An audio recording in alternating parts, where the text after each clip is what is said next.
ஆஹா வாரே வா.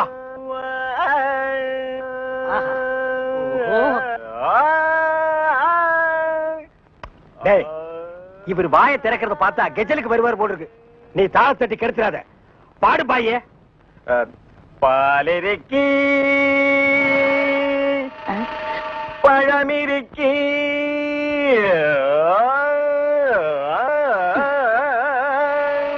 பசி இருக்காது.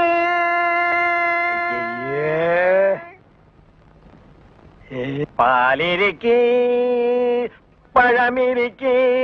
என்னடா இது? என்னத்தடா நான் அட்ஜஸ்ட் பண்றது? அவன் பாட்டுக்கு பால் இருக்கி பழம் இருக்கி கூழ் கூழ் வித்திட்டு இருக்கான். பசி இருக்காது. ஓ பாயே, இந்த இறுக்கி வரிக்கையெல்லாம் நம்ம அப்புறம் வச்சுக்குவோம். இப்ப நான் உங்களுக்கு சங்கீதம் கத்து கொடுக்கட்டுமா? கத்து கொடுங்க. இப்ப நம்ம ஆரம்பிக்க போறது வரணும். என்ன கலர்? ஊதா.